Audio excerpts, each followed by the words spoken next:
We're rolling. Okay, this is an interview at the New York State Military Museum, Saratoga Springs, New York, the 19th of April 2004, approximately 11:50 a.m. Interviewers are Wayne Clark and Mike Russert.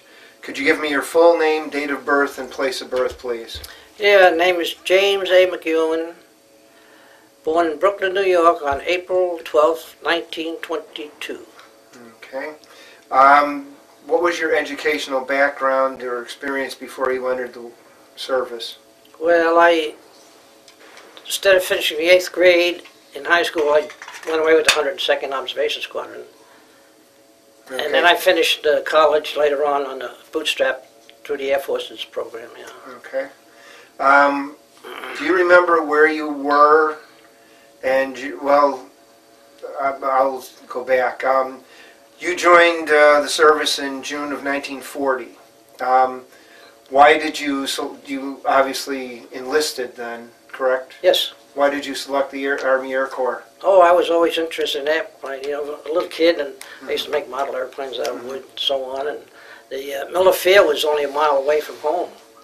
And I used to sneak down there every Saturday to see the airplanes. Did you ever fly in one? Not at that time, no. It Just was until later on, interested. yeah. Okay. Where were you inducted? We were inducted. The squadron had 2 tables set up. One, the men who wanted to go away went to this table, and the fellows who wanted to get out went to the other table. So I volunteered to go, so there was no induction or anything like that. Okay. No. So you enlisted into this squadron? Yes. Is that correct? Yeah. Okay. As a National Guardsman, anyway. Oh, okay. What did the 102nd Observation Squadron do?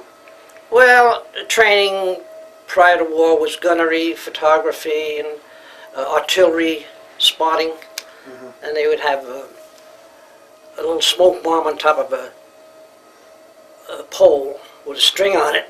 The guy would pull it and it would explode, and they would spot the artillery, you know, where the shells were, mm-hmm. simulating shells mm-hmm. landing, you know. Mm-hmm. What kind of planes did you So we went away with, we had I think 8 046s, 2 047s, and 1 BC-1A. BC-1A was later, had a name change to an AT-6. Okay. What could you tell us about your training? How detailed was it? Or National Guard, there wasn't much training because I was the youngest one in the outfit. They put me on permanent KP. And we went to Fort McClellan, and I was on permanent KP again.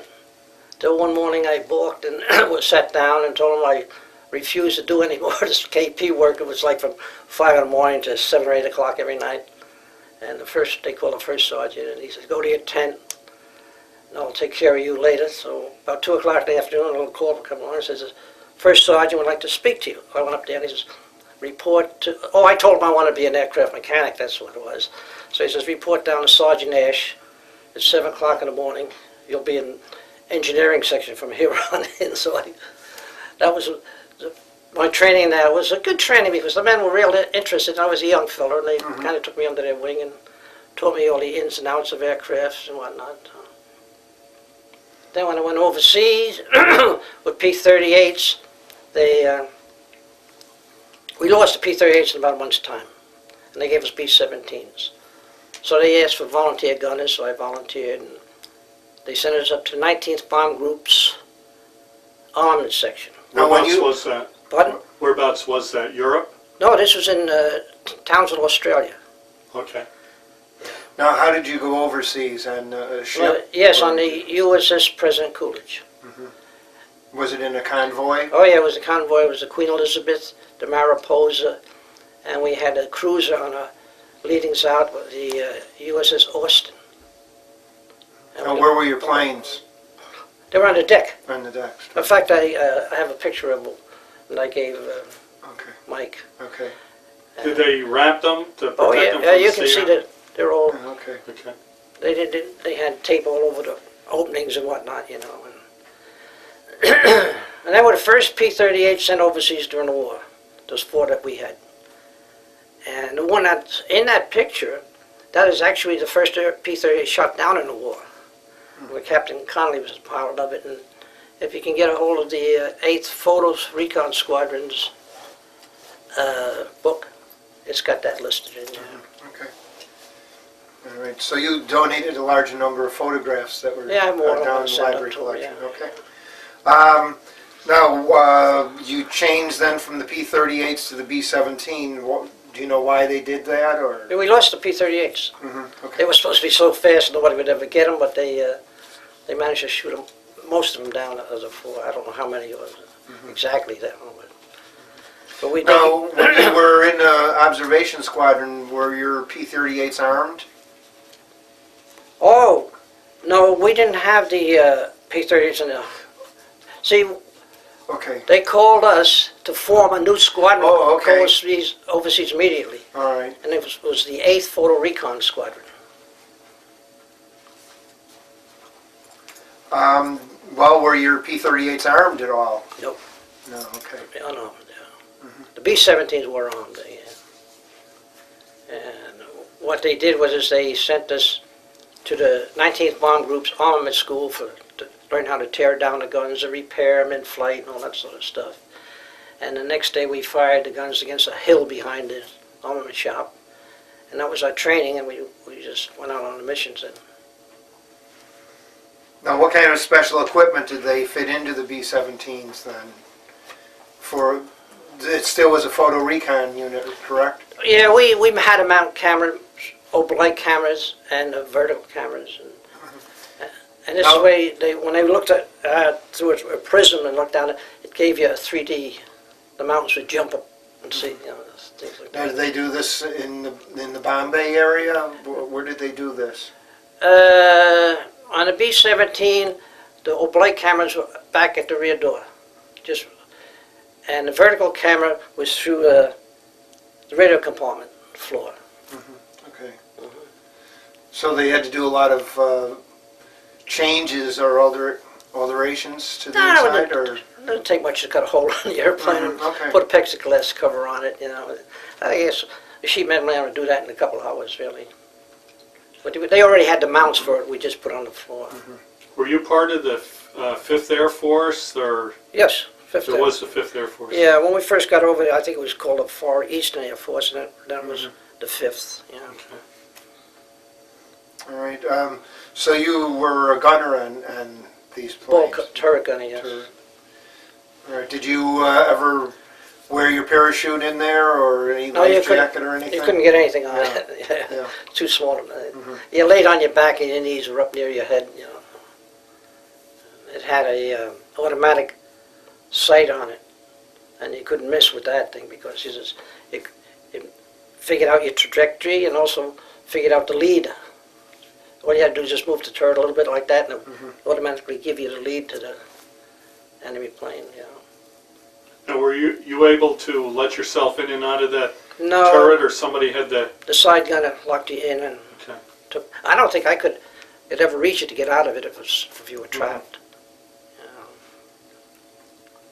Now, in the Pacific, did you have to wear oxygen and the heated suits also? Oh yeah, they had no heating in there, and those windows were open. It was I think at 30,000 feet it was probably about 35 degrees below zero, and that's in the tropics, Right. And we did have fur-lined pants and fur-lined boots, and that kept you pretty warm, So.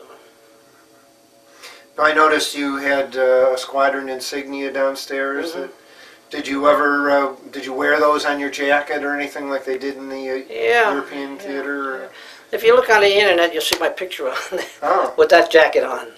It's just where it's a search in lowercase letters, put Jim McEwan down there, and it'll come up Jim McEwan, and then you see 8th Photo Reconnaissance Squadron. And when my pictures, just click on it, it makes a bigger picture. Did you have anything painted on the back of your jacket? No.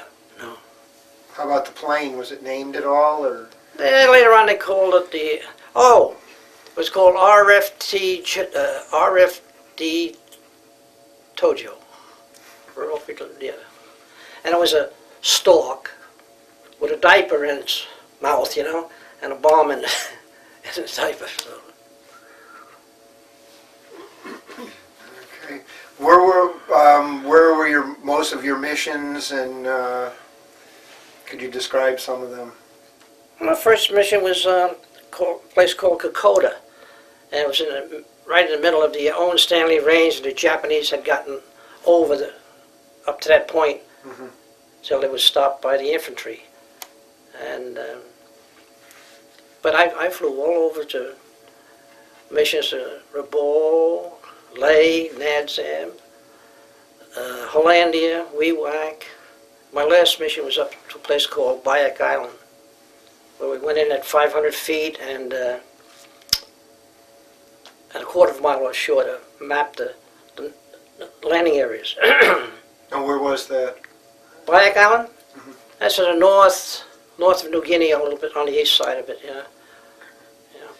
How many missions did you fly? 78. Wow, that's a lot.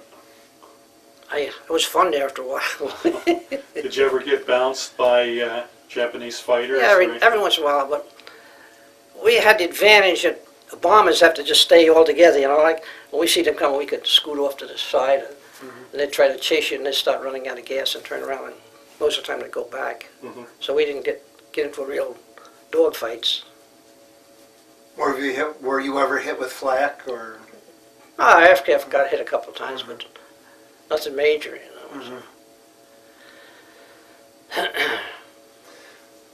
What were your assignments? Obviously, were photo recon. Well, we went on Did you do usually your missions prior to a bombing run or after a run to see what the damage was, or both? Or? Well, sometimes our mission was to follow up a bombing run, and those guys used to stir up the hornet's nest, and we'd have to fly in to get the pictures of it. Okay. I guess. So you were out in the Pacific. How long were you out in the Pacific? 29 months. Yeah, we left. Yeah, we left. It was a 21-day trip by boat to. We went to Melbourne, and then we assembled our airplanes at the Melbourne Aircraft Company there, and then we went by train to Townsville, and we operated out of Townsville until I think about till September of 42. Yeah, 42. Yeah.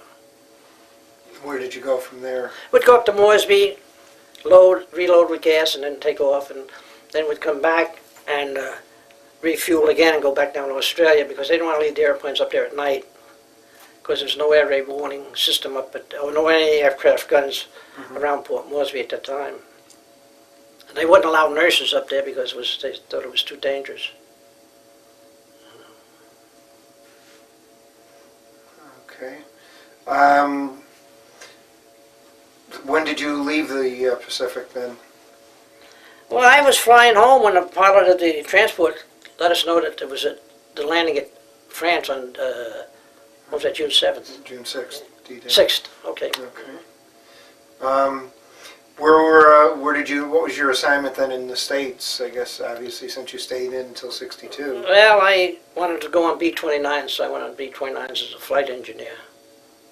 And I stayed on them till about 1950. How do you compare the 29 to the B-17? Oh, the B-17 was much easier to fly. The B-29 was underpowered, and the engines weren't very dependable. Did they require more or less maintenance? Oh, more maintenance, yeah, much more, yeah. In fact, when they first came out, they were overheating and burning out valves and all that good stuff, and then around December they came out with a modified engine they called the 3350-23 model, and they had sodium valves, orange peels around to block the air in, make the air go over the cylinders, and they put fuel injection on them, which is a big help. Cool the engines down quite a bit. After that, we got 200 miles out of the engine, 200 hours out of the engines. Yeah. That's all? Just 200 hours? But the first ones were only getting 40. Oh boy. What were During this period of time then that you were on the B-29s, did you go back into combat at all, or? No, I went on C-97s, and I flew them, and I was flying them out of Kellyfield, Texas. When a call came in, they were looking for B-29 men during the Korean War to ferry airplanes over there, and I went over to a ferrying squadron. Mm-hmm. Do you remember, going back a little bit, do you remember where you were? Two things I'll ask. When you heard about Pearl Harbor and your reaction, you were in service. Yeah, I remember that very clearly, yeah. We were at the station at Fort McClellan, Alabama, and I was taking private pilot lessons in the local airport. Mm-hmm. And I got out of the airplane, this girl says, "Did you hear about Pearl Harbor?" I said, "No, I never heard of it." I had no idea what it was. So we went over to the car, and she turned the car radio on, and that's how we found out. She said, "Everybody's supposed to get back to the base," you know. Do you remember where you were and your reaction when you heard about the dropping of the atomic bombs? Where I was then. I don't know, what month was that? August of, I think that was August of 45, wasn't Right. it? August, no, I was out. I was discharged in June of 1945. So I was out. I have no idea about Okay, that. Yeah. just curious. All right, so you, what were you in, the reserves or? Yeah, they put me in the reserves. Yeah. Mhm. What was your rank at that point? The tech sergeant. I made master sergeant when I was in California in 1950. So you stayed in the reserves until 62 then? Oh no, Or no, you- I went back on active Oh, duty. you went back into active, okay. Yes, that's when I was in Kellyfield, and then I met my wife out there, and then we moved to Westover Field, and they took the C-97s from Westover Field, and they sent them to Hawaii, so we moved to Hawaii then, and we stayed there 3 years. And they sent us back to, we went to Dover Air Force Base, didn't we, Mom? Yeah. And I stayed there for 6 more years, and I retired. Okay, what did you, what kind of planes did you fly in up until retirement? Well, it was the C-97s, and then it was C-124s. Now, were those reciprocating engines or turboprops? Oh, they were all recips. Okay. Yeah, the only, they did have a turboprop aircraft at that time. It was called a C-133. Okay,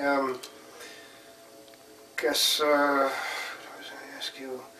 So you retired in 62, what was your rank at retirement? Master Sergeant, You were yeah. Master Sergeant then, okay. Did you ever make use of the GI Bill after you left the service? Yes. Yeah, I got my A&P license for aircraft mechanic. Mm-hmm. And I had a little, I worked for the FAA. Needed a license to work for them. Mm-hmm. When I retired from that, I went to, I had a little shop at the local airport. I repaired airplanes. I had my inspector's license then. So Whereabouts was that? Burlington County Airport in New Jersey. Okay. Then, let's see, after that, I went to work for Caterpillar Track, their turbine division. And I retired from them after 10 years. So I kept pretty busy till I was about 72 years old. Okay, did you join any veterans organizations? Oh yeah, I belong to the Disabled American Veterans, the American Legion, the Veterans of Foreign War, and of course the 102nd Observation Squadron. Okay. Did you ever stay in contact with anyone that was in service with you? Oh yeah, yeah. Both the 8th Photo Squadron and the B-29 Squadron I flew out of Alaska with, and the 102nd, we just finally disbanded recently because out of 158 that went away, there are only 15 alive today. And out of that 15, I'd say 9 or 10 of them are in nursing homes. How do you think your time You had a long time and varied in service. How do you think that has affected your life? Well, I've always been, I think since I got home, I've always been a little jumpy. I think that was caused by being in too many air raids and too many missions. Because before a mission, I always never slept good at all. I was always jumpy, and I wouldn't sleep good at night before that. And over a period of 2.5 years, it kind of wears on you, I think. Okay. Do you have any? No. Okay, well, thank you very much for your interview.